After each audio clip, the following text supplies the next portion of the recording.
All right, this is Emily Jones. I'm here with Brittney Donnenwerth. She's joining us from South Central Kansas. Brittney is a college and career readiness advisor in her community, and we're thrilled to have an opportunity to learn from you, Brittney, to hear your story and types of things that you get to do impacting kids in the communities in which you serve. Thank you. I'm glad to be here. Yeah, thanks. Hey, tell us a little bit about yourself, your role, and what you get to do on a daily basis. Okay. I am a college and career readiness advisor. I'm in a district that adopted the college and career readiness program a lot sooner than a lot of others did in Kansas. And we modeled it after a program in McPherson where they're called college and career advocates. But I started out full-time college and career readiness advisor. And my job was to really build the program. I focused on the middle school, and there is another advisor at the high school. Really, our goal was to get kids thinking about what they wanted to do in the future sooner. A lot of kids, they wouldn't do an interest inventory or anything like that until they took the ACT. And that was usually their junior year. So our program was partly just to get them to do some self-reflection. And that's really my main goal. I now teach a careers class and to eighth graders, specifically to eighth graders. And my goal for that is for them to do some self-reflection. I tell them, however old you are, 13, 14 is most of them. And I say, hey, good news. You've been studying for this class for 13 or 14 years because it's all about you.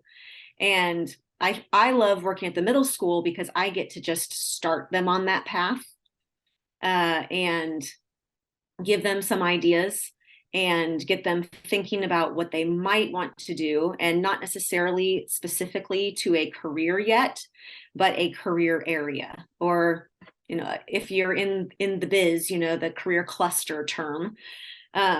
So I want them to have some career clusters in mind by the end of eighth grade that fit with their personality and their learning style and their interests and things like that. So I went from being full-time CCR to also, I now teach part-time as well as I've been doing it. And there have been a lot of changes in those times too. The state of Kansas has implemented individual plans of study for every student. And part of knowing your interests and what you might want to do when you graduate is now a part of every kid's IPS to help them choose the classes that are most important for them when they get to high school as well. Can I follow up real quick before I ask you to keep going?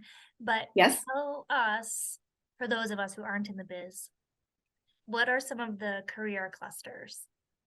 Okay, so most states divide all careers. There's career fields, which is the biggest category of careers. And then the next one is clusters. Then it goes to pathways and then careers. So most states use 16 career clusters. Some states have added a 17th. Kansas has not, but I always show my students the 17th one because I think it makes sense. So the one that we would be talking about here would be education and training. That's one of the clusters, along with human services, health sciences, agriculture, food and natural resources, business management and administration, manufacturing, transportation, distribution and logistics, architecture and construction. So there's 16 career clusters. And then the 17th one that a lot are adding now is energy. They're dividing that out from, it kind of is some of it comes out of manufacturing and some comes out of agriculture, food and natural resources. So it's shifting things a little bit, but yeah, so those 16 clusters are more what I try to get my eighth graders to come up with 2 or 3 clusters that they're most interested in as they're ready to move on. I mean, there's also government and public administration, finance, marketing. So those are the career clusters. And then there are pathways within each cluster. Tell me more.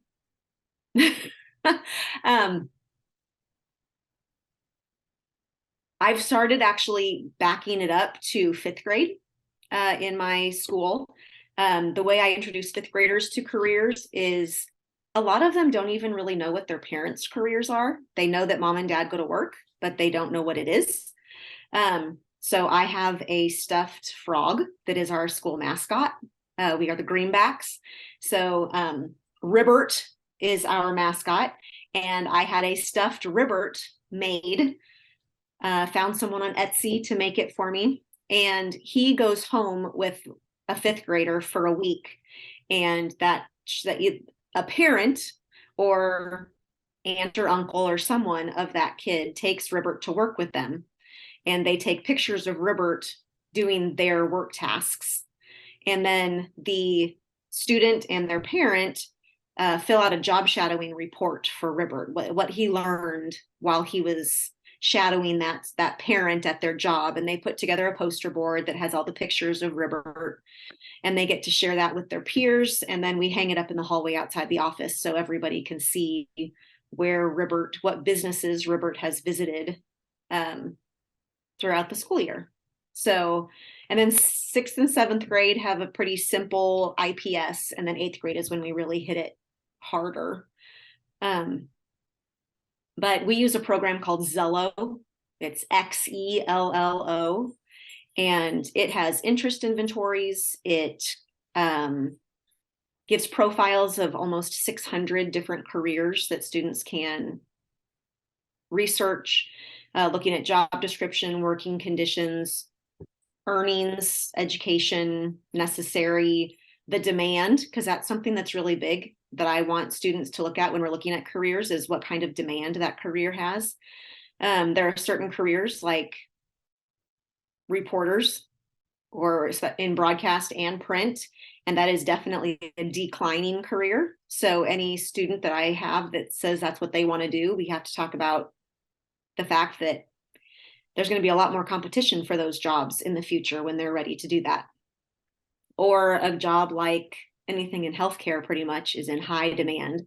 So if they want a career area where finding a job might be a little bit easier, that's a high demand career. So Zello has a ton of information, and we do a lot with that. And they do continue to use that Zello account through high school as well. But yeah, I feel like I tell them when they start my class that I want them to think about, who am I? What do I want in the future? And how do I get it? And I always tell them, I'm not talking about, what do I want as far as things, but what kind of life do you want? And we talk about how every kid, every person has a different definition of what a successful adult looks like in the future.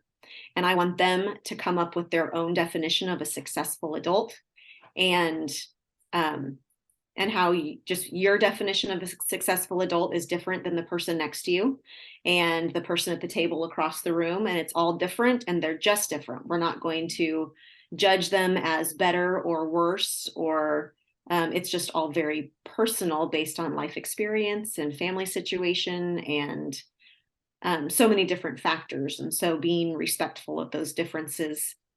But we actually just finished today. My students started presenting their My Future Self presentations, where they had to show us what they want their life to look like when they're about 35 years old. So about 20 years in the future from where they are right now. What size family do they want to have? Where do they want to live?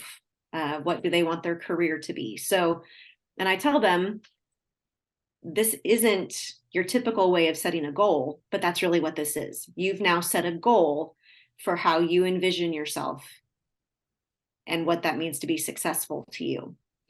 Not that it can't change, but to have that idea of what you want, because if you don't make those decisions, you're just going to fall into what other people want you to do. And it's a couple of things that you said struck me. Sending Robert home, it's really interesting.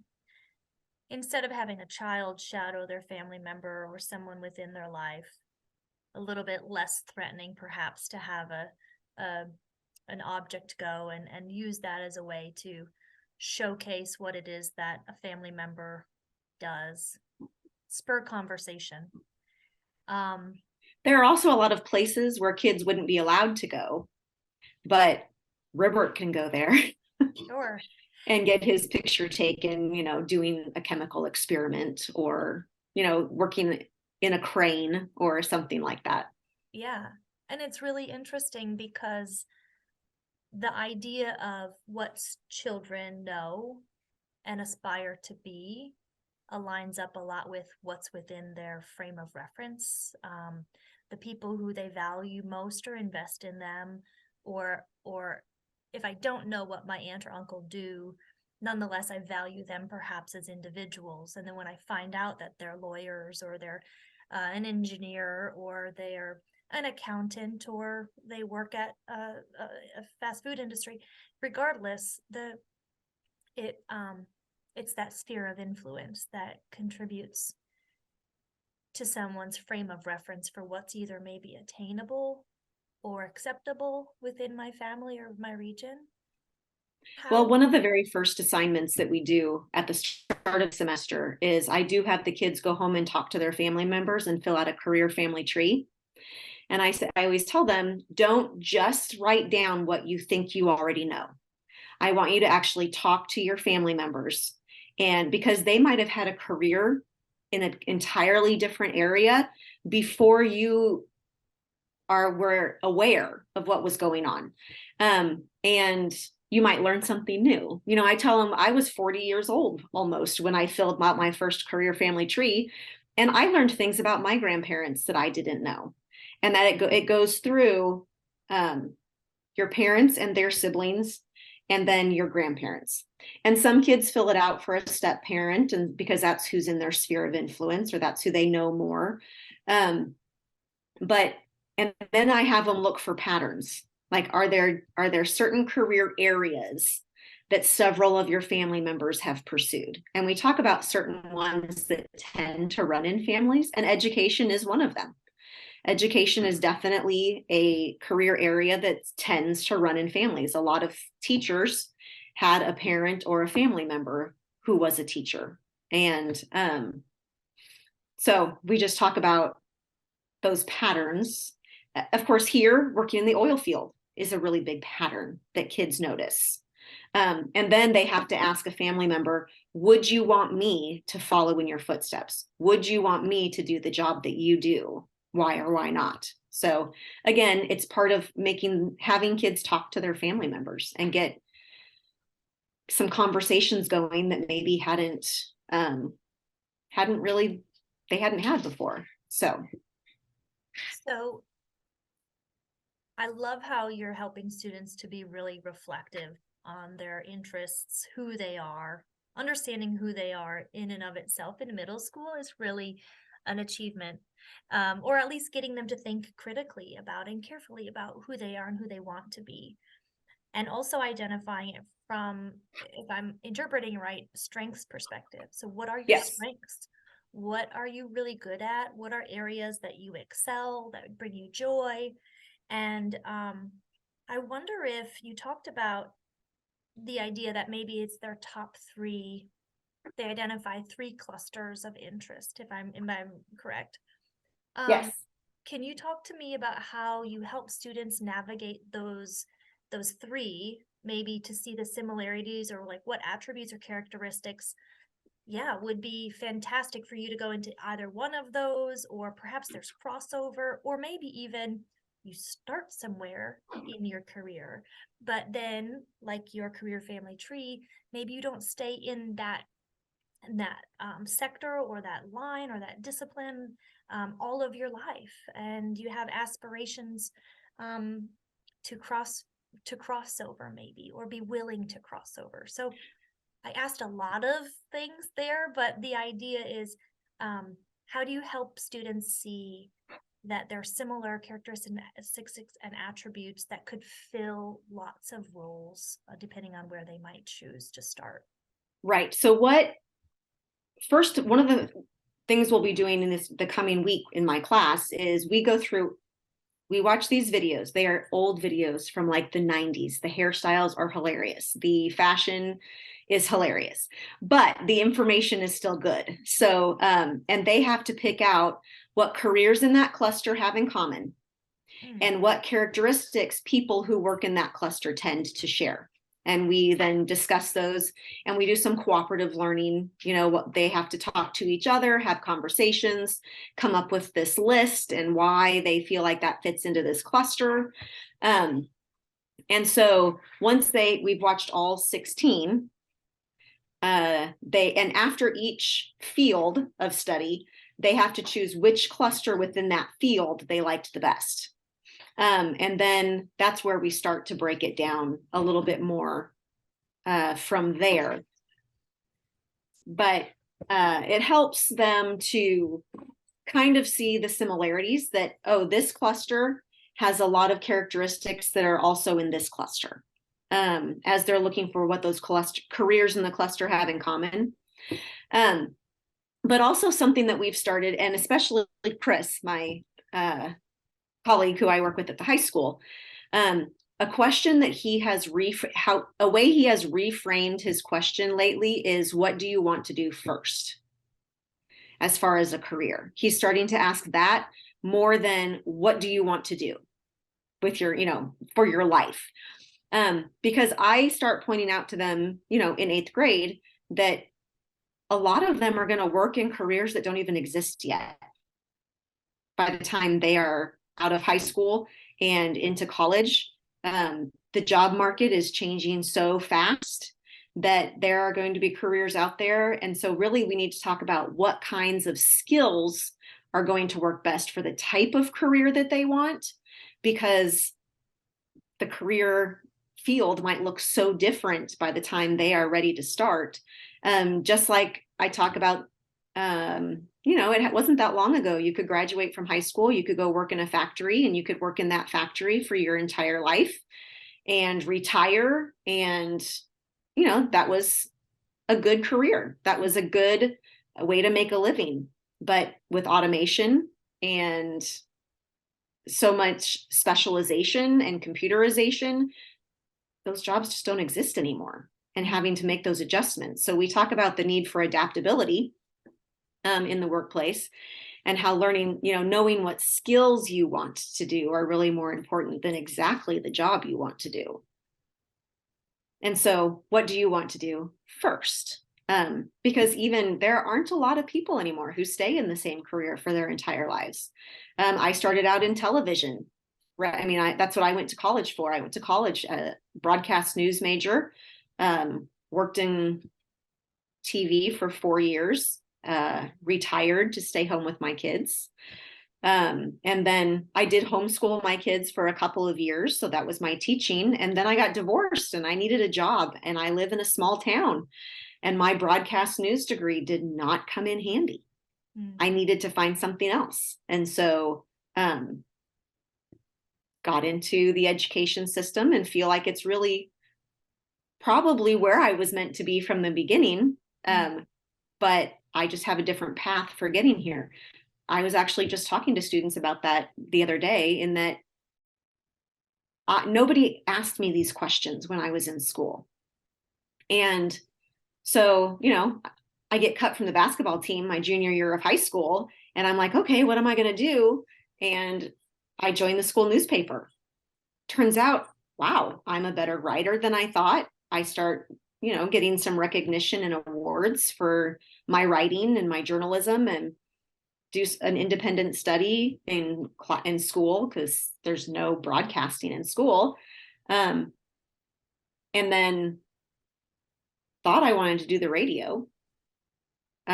Went to college, and my professors were all, oh, you need to go into TV, television, that's where you're going to be successful there. You need to go to TV. And because I had not really thought through any of this, I fell into it kind of. I mean, if I hadn't gotten cut from the basketball team, would I have started writing for the paper? Would I have ended up in journalism at all? I don't know. But nobody asked me these questions. And so, okay, I'm good at journalism. I guess that's what I'm going to do. And then I get to college and they tell me, well, you need to do TV. It's going to be better. And so I did what other people chose for me. Mhm. And I appreciate what I learned. I loved working in TV. I had a great time while I did it. I have super fun stories to tell about, my time in television. But is that where I would have ended up if someone had helped me to make decisions for me? I don't know. I don't know if that would have happened. And so I want to empower students to not just do what other people think they should do. Yes, that's something to take into consideration, especially the people who know you. We talk about allies, who are allies in your life. So that not everyone in your social circle is an ally when it comes to making decisions about your future, and to know what you value in an ally and who those people are. And yet knowing that it comes down to you making that decision, that you need to be the one who's comfortable with that decision. And I do have parents come in who are very adamant at what they want their kids to do for a living. And I kind of go against that a little bit. And I want the students to think for themselves. What would you like to do?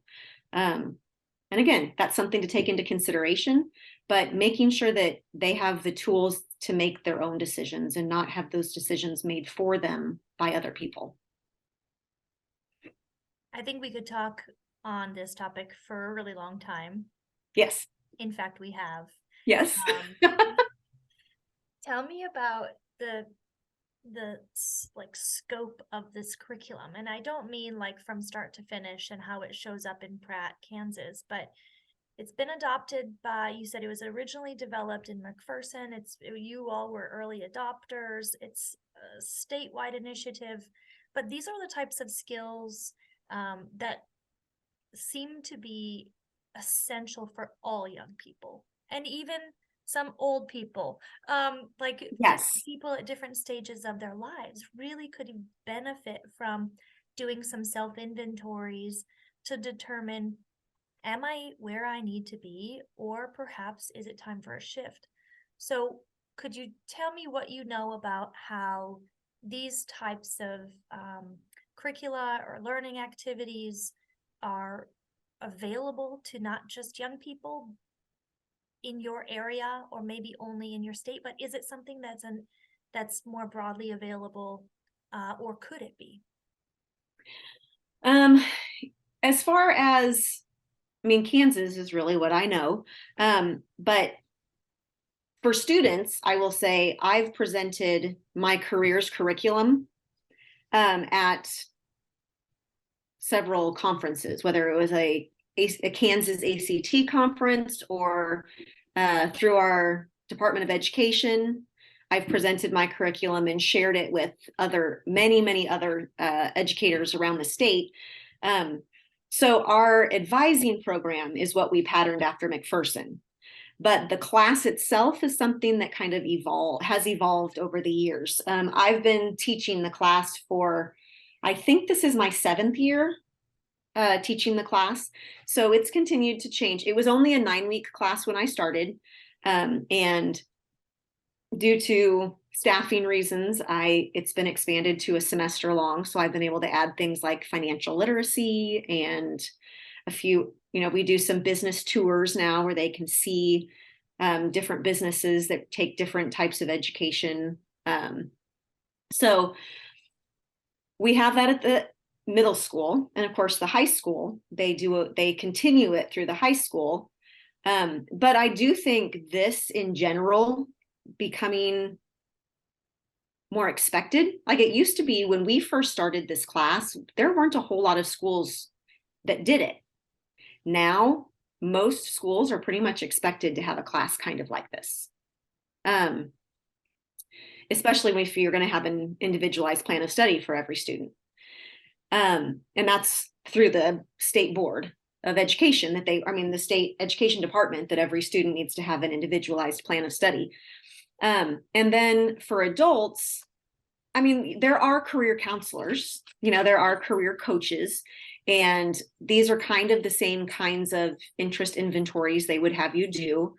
Or if you went into an employment agency, even sometimes, to help you find a job, they we'll have you do interest inventories, and you can find some online. I mean, you're not going to get great ones if they're free.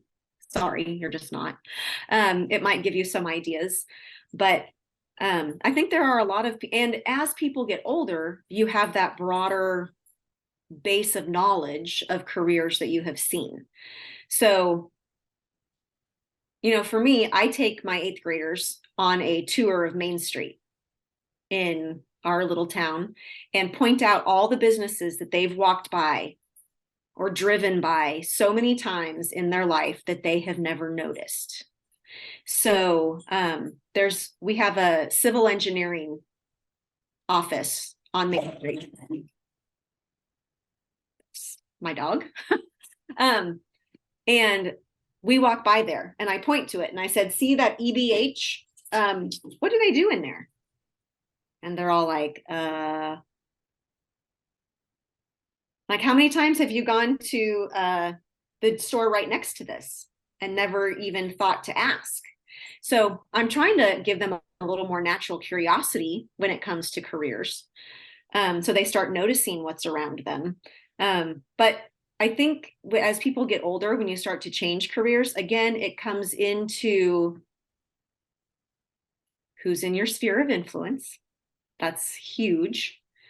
And like I said, they're career counselors. You can find them. They maybe are kind of life coaches, kind of thing, that have access to some of this same, but even in the college level, a lot of them have the career search offices where you can go in and you can do some of the inventories, and which is good because there's a lot of, most students change their major when they get to college, and having that additional information. And really our goal is to maybe cut down just a little bit on how many times they change their major, maybe save them a little bit of money from taking classes they don't need.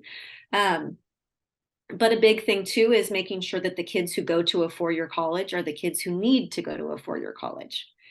If the career they want doesn't require that, as expensive as college educations are now, can we encourage them to go a different route, whether it's a technical school or an apprenticeship or an associate's degree?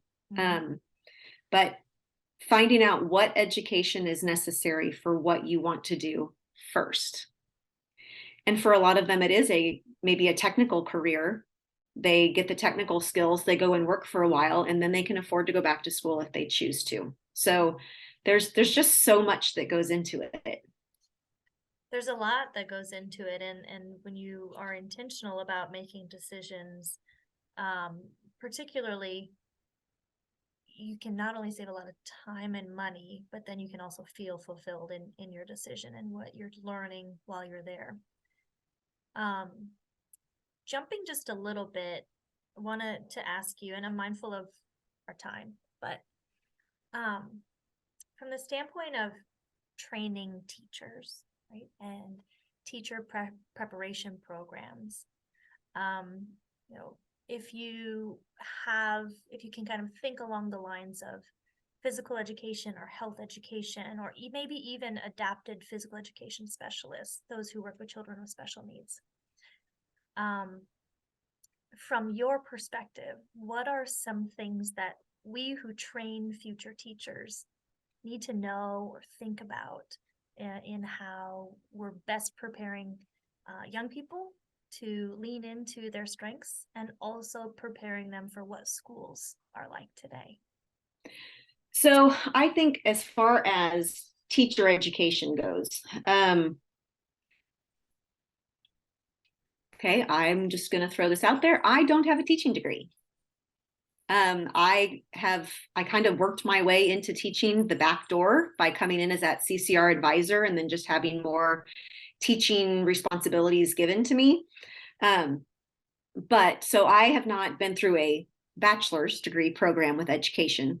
But when I have gone, for example, with some of the students and I see education departments, in some ways, I feel like they're a little bit behind what we're actually already doing in schools.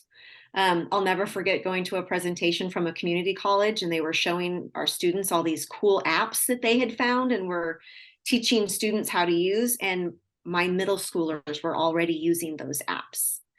So I think staying kind of up to date on knowing what's going on in schools already is important, and being in touch with those in schools.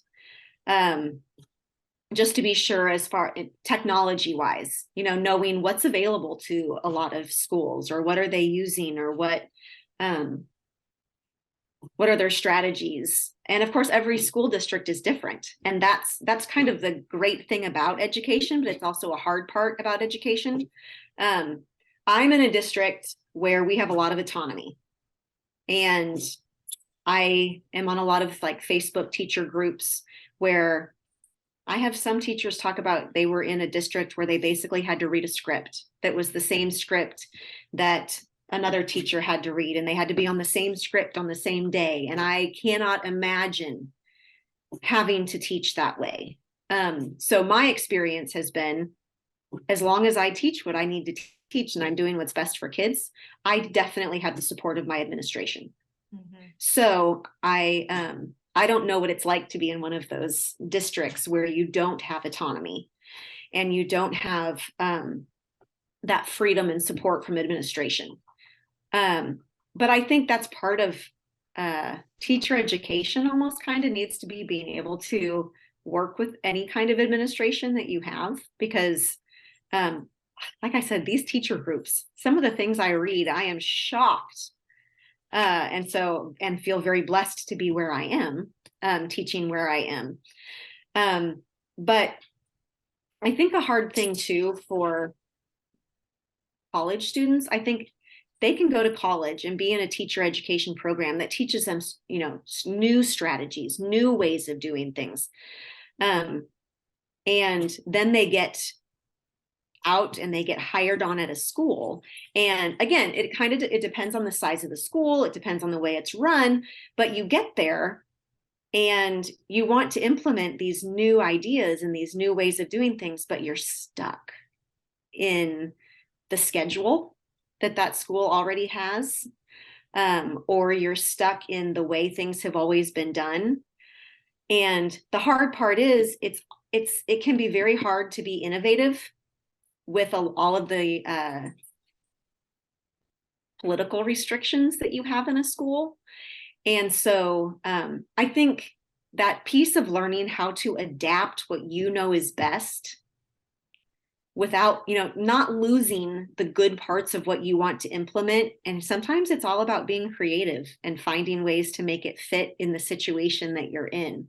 As much as you want to just go in and blow it up and, let's take out the schedule and let's find a new way of doing this, it's really not practical in a lot of ways. And that's unfortunate. But again, it's one of those but career areas where we still run on a bell. You've got this amount of time to do something. And if you finish early, it doesn't mean you get to move on to the next thing. You're in here for this amount of time. And so I think that's a struggle for younger teachers coming out, is they have all these ideas and things they want to implement. And then they find out, oh, this is hard. Yeah. Or they're like, oh, that's why that teacher that I had in high school or whatever was the way they were. It wasn't because they wanted to be so strict. Mm-hmm. It's because that was kind of the environment that they had to fit into. So what if someone in teacher education or someone who's in higher ed wanted to be intentional with partnering with schools, or partnering with someone like yourself who's college and career readiness advisor or has a college and career readiness course? What would be some things that would be your advice to build those partnerships? Or what could you see as valuable to you and your students to have some sort of an ongoing interaction or partnership with college or higher education or teacher education programs? I think that with more and more schools implementing CCR programs, college and career readiness types programs, I think partnerships are much more doable than they used to be, because finding stakeholders, finding partners is becoming a lot more important. An example might be, and this is outside of, health and physical education, but our high school had a welding program. The community college in town has a welding program.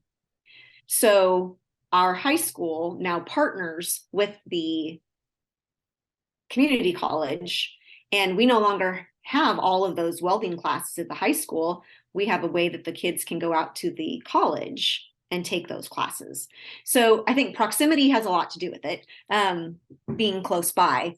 But again, so much I think of what kids need, middle school for me, is experience. They just need experiences to see different things and different things they've never seen. But partnering is tough in the way of schedules. That is a major challenge. Because if my schedule doesn't fit with when the college students can come in or when we can partner with things, schedules are hard, trying to get those things together. And so resources are good. Videos, like having someone put together a video is, what is this career about? What is this like? What's the training like? Like those videos that we watch from the early 90s, in my class. If someone would make newer ones that we could watch, that would be fantastic. And I think a lot of it is making materials available that are engaging, that have some differentiation to them for different groups, and are usable right away, because teachers are overwhelmed with not only time management and all the things that you have to do, but there's so many resources, and not all good resources. Mm-hmm. That sometimes it's really hard to find good resources, and you spend and to find those, you just have to search and search and search and search and search. I do some SEL lessons, social emotional learning, for our middle school, and I spend hours trying to find a lesson that I feel like is going to engage the kids, because there's an awful lot of lessons out there that do not engage students. Mm-hmm. It's, here's a worksheet. Yeah. They don't want to fill out another worksheet. So I think making resources available is a big part. But there's just those constraints of time, and when we're talking, say, health and physical education, we know that's important. I'm grateful that I'm in a district where the kids have PE every day. Because there's a lot that don't anymore. Mm-hmm. And you have those core classes that you can't mess with. Mm-hmm. And so if you want to do something different that's going to take more time, you have to figure out where that's going to work.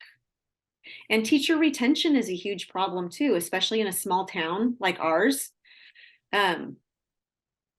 We have done in the last few years quite a bit of hiring of recent grads, new grads.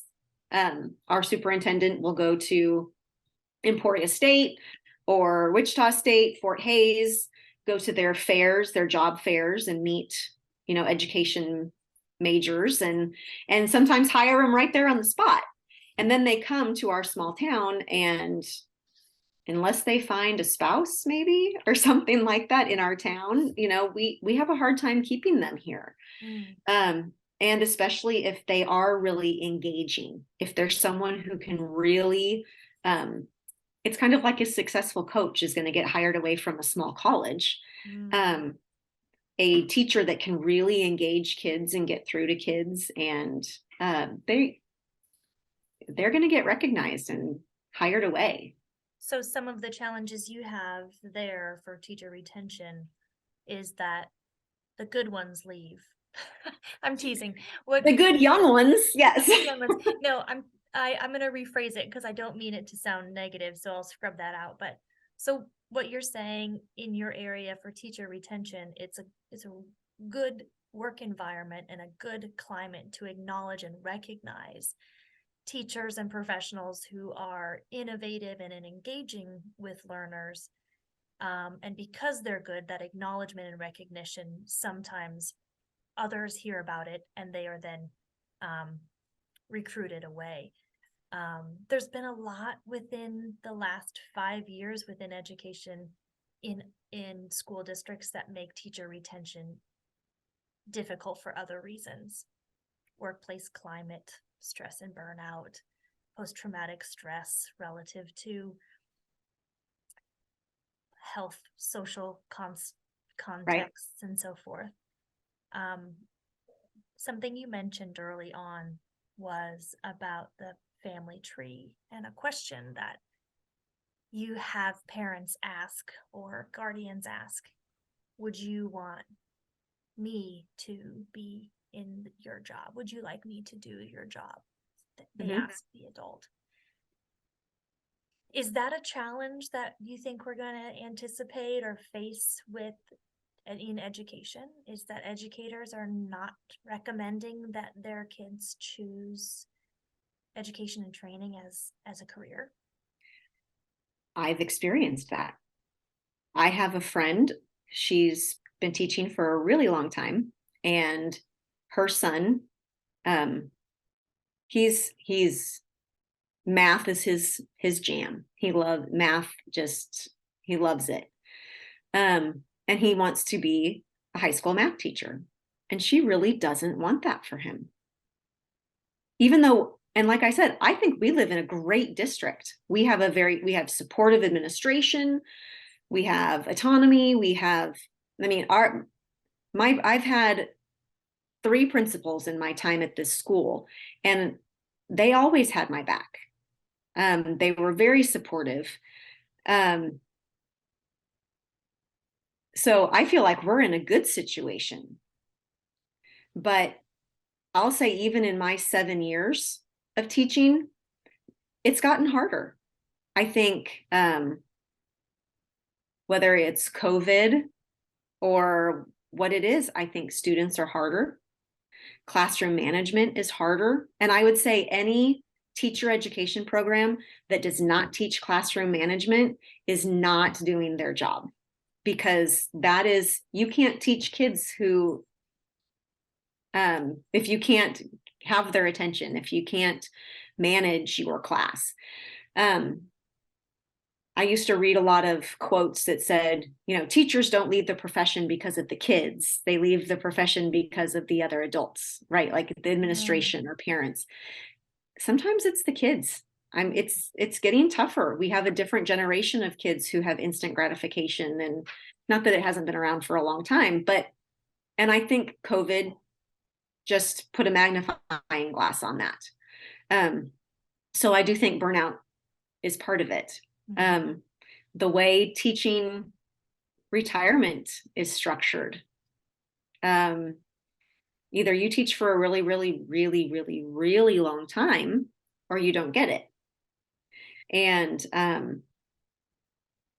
I think there are just certain teachers who, just like other careers, they don't want to stay in that career for the rest of their lives. They want to change.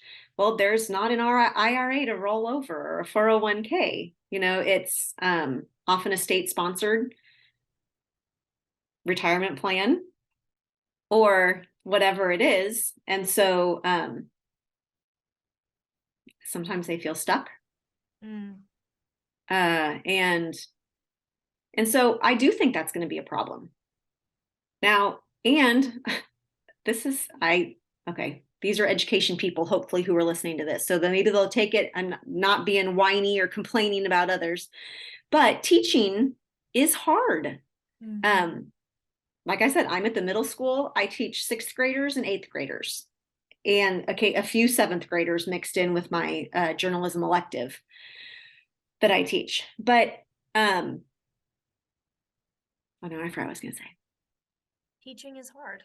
Oh, teaching is hard. Yes, like you have to be on from the minute your school day starts until the minute that bell rings, and sometimes beyond if you're a coach or you have students coming in after school or you sponsor a club or all of the other things that teachers do. There's no downtime. And I think that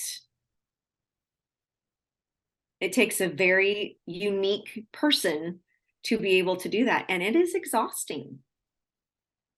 So let's say instead of more of the same, we rethink these issues, right? Being there for the kids from the minute they get to school to the minute they leave and beyond is essential. But it would be really fun to rethink or redesign what a school day would look like so that a teacher could step out and have a moment, or be able to spend a portion of the day scheduled to self-develop, or in some way it's chronically built into building their routine. So it's not so One more thing.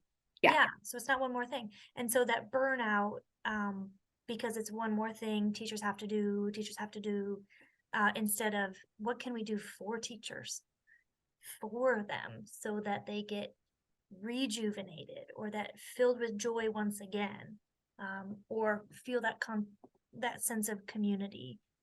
There's probably some structures that have been by design trying to do that, building communities of practice, or factoring in regular PD days or PD time or planning periods. And so those are elements that perhaps are leaning towards, but how successful are they? And that's in Kansas. We have an amazing education commissioner.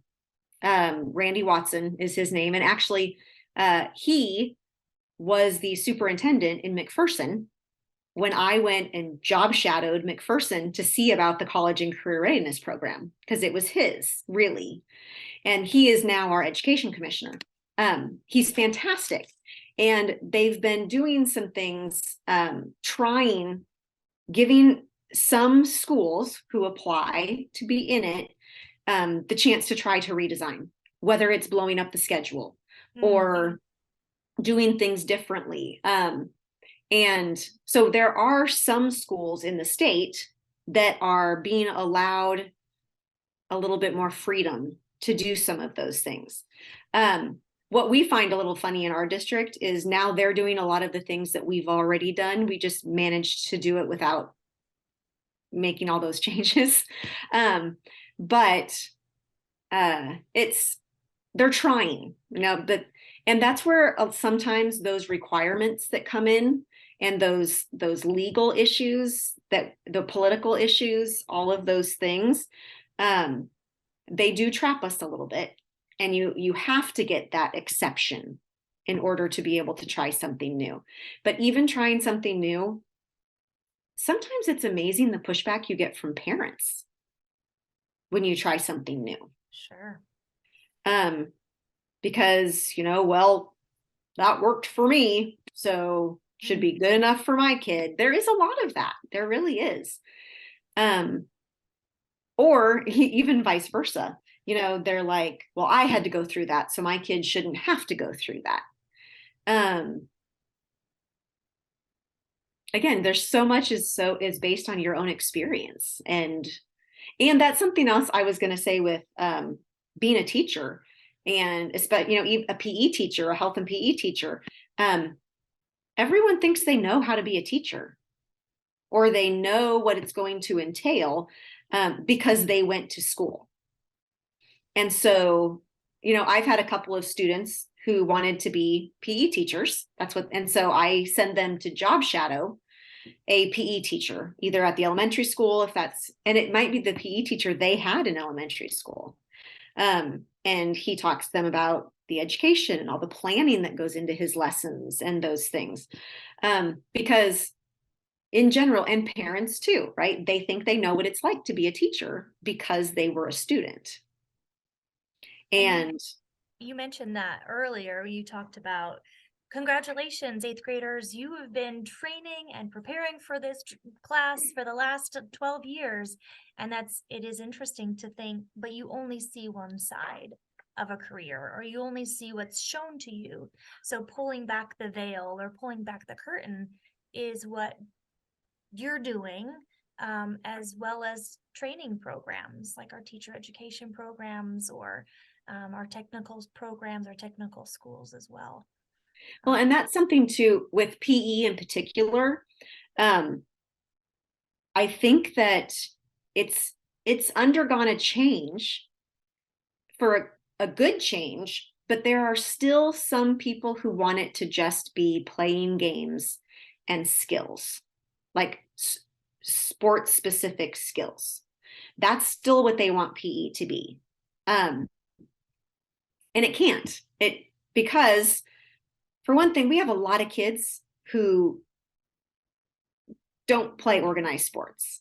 I mean, there are a lot that do, but you know what? They've actually been playing since they were 3 in some way or another. And there's so many other ways within your community to engage in physical activity or health related activities that aren't organized sport. And right. Why miss out on introducing those kids to the things that are in their community, just like your Main Street tour?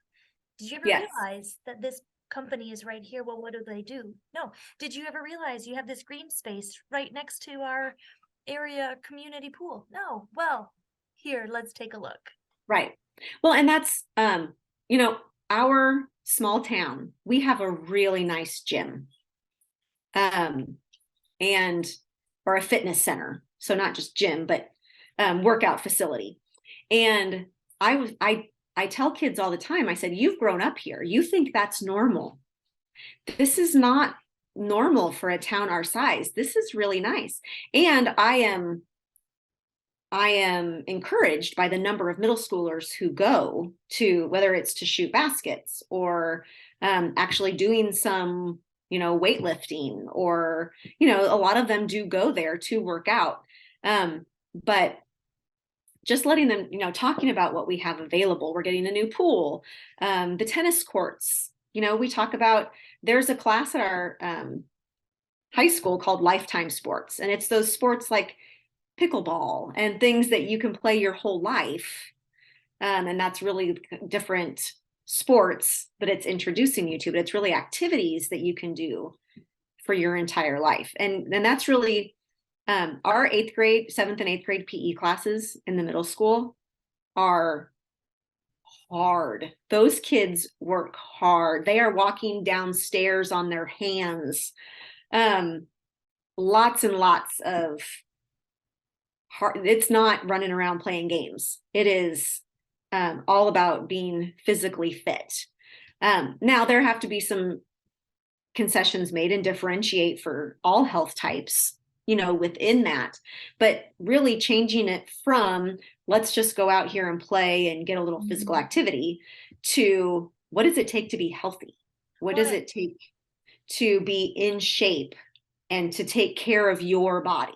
Yeah, it's more of a health related focus and what that looks like, learning the skills and the knowledge associated with being able to do it now and when I'm not in school as well.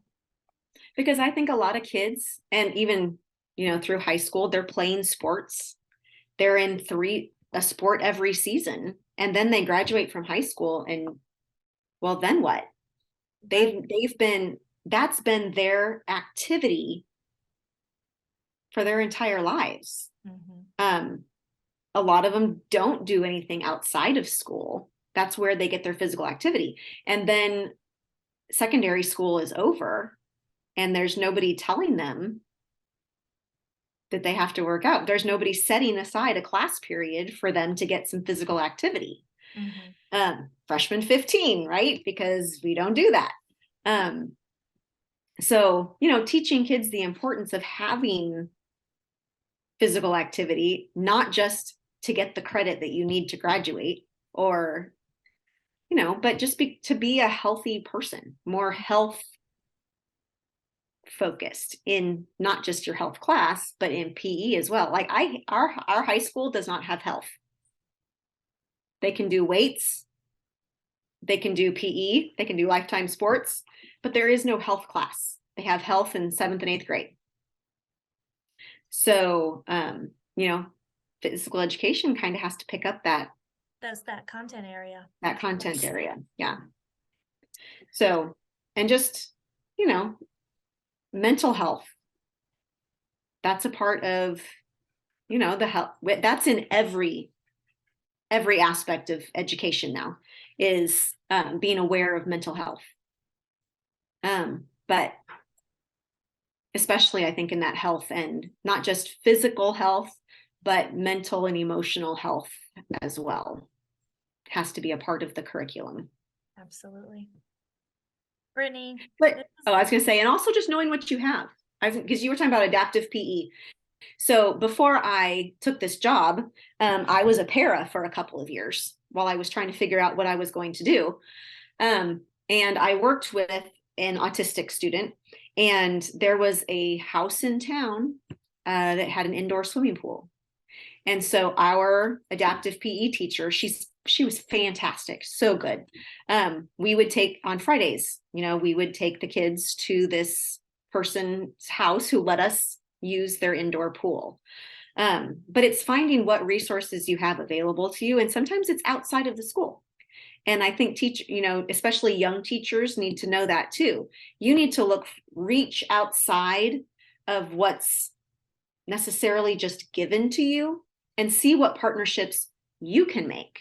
Again, in my role, I do, a lot of job shadowing. I do a lot of connections with the community. I very seldom find a community member who's not willing to help a kid.